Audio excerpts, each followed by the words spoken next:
Hey guys, and welcome to a video I never planned to make, but here we are. Now recently I bought the game Total War Warhammer 2. Now the reason I bought the game is because it was on sale and I was interested in the newer Total War games. So I decided to buy it, and it's really something special, and I've put a lot of time in it in the past 10 days. I've played like 30 plus hours. It's really addictive. In this video I'll talk about my opinion about the game and what I like about it so much, so when you're ready, grab your cup of tea, sit back, relax, and enjoy. Now in the past I've played plenty of games like this. I've played Medieval Total War, Medieval 2, Rome, etc. But I never really played the campaign in those games. All I really did was play online versus other players or do custom massive battles. But with Warhammer 2, my IRL friends suggested that I should try out the campaign, and once I did, I was hooked like a fish on a line. Wow. Really fun. So much fun that I played this game pretty much constantly, with a little bit of RuneScape and Diablo and some other games in between, but mostly Warhammer 2. Now the reason this game is so fun is because of the campaign. You don't just have a massive army instantly, you have to build up your provinces and other little separate settlements you have conquered.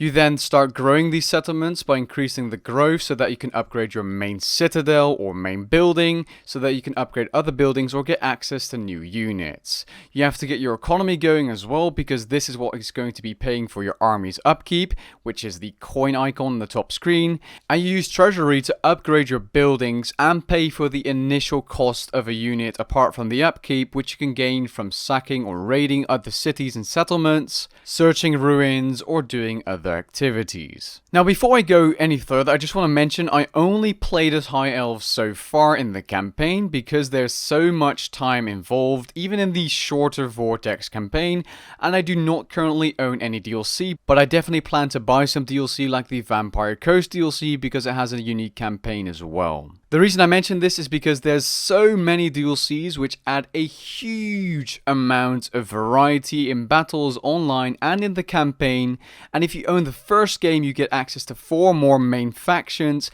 and the huge Mortal Empires campaign map. I am currently just mentioning my opinion about the game as a vanilla base game, so the Vortex campaign and the main 4 factions only, just so you guys know. So back to the campaign, you also have diplomacy, just like other Total Wars. You can declare war or have peace or alliances with certain other factions. You can even get them to confederate with you so that they join you, and basically everything they own comes under your flag and it's yours. That's difficult though. You need them to like you first, and you need to be stronger than them, because if a faction is stronger than you, why would they ever become yours, basically? And diplomacy is pretty cool because you can get trade agreements and increase your income per turn in terms of coins so that you can pay for a larger army, for example. Now, something that is unique to the High Elves is influence, and you can use influence to make other factions hate each other and declare war on each other, or increase your relations with certain factions so that you can get peace, trade agreements, and maybe even alliances. This made the campaign even more fun. Now, I've yet to try out the Dark Elves, Skaven, and Lizardmen. Well, I've kind of tried the Lizardmen and Dark Elves, and trust me, the Dark Elves are not a simple reskin. They're a completely different faction. They play different, the armies fight different, and that's really good. Now, the campaign from the base game, if you don't have any DLC, is the Vortex campaign. Now, I'm going to keep it at the High Elves because each lord and each faction does play differently. You have different missions, but as the High Elves, you want to complete the Vortex or have a domination victory. Now, completing the Vortex is kind of fun until you get further into the game, and it's just... I'll talk about that in just a second, but basically what you do is you conquer ritual sites. These give you way fragments, and once you have enough way fragments, you can perform a ritual. During this ritual, you will definitely get attacked by random chaos armies spawning in your base or in your continent without actually having to pass through certain areas, which is one of the biggest drawbacks to this game, because it doesn't make any logical sense that an army just magically spawns inside your continent. Unless it's Skaven, because they can go underground, that's something else. But You start the ritual and they don't even have to pass your main gates or main settlements where you have your army settled, because any new player just like me would think, hey, to protect the inner side of my continent, I have to put armies on the outer side of the continent to keep anyone that wants to come away, but yet they just, boom, they spawn in the middle, they trash your cities, and it's just not a fun way of doing a campaign.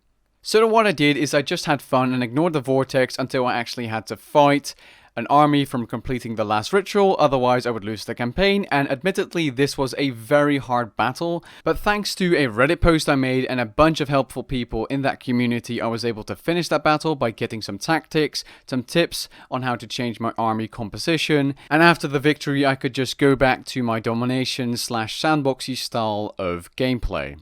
Which is the main selling point for me in this game. It's just incredibly fun. You just work up your way in terms of economy, you start assaulting a certain faction, you take over their cities, you occupy them, you defend them by recruiting new lords and making new armies, and it's just, it's great.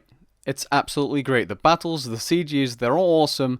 It could be better in terms of sieges compared to other Total War games I've played in the past. They felt really similar in terms of map design, but it's something I can easily look over and ignore. Now, as for multiplayer and custom battles, you have a lot of options, especially if you own more DLC. There's just so much faction and unit variety. It's insane. I don't think I've ever seen a game with this many. I'm not sponsored, by the way, before anyone says it. This is not a sponsored video. I literally just love this game.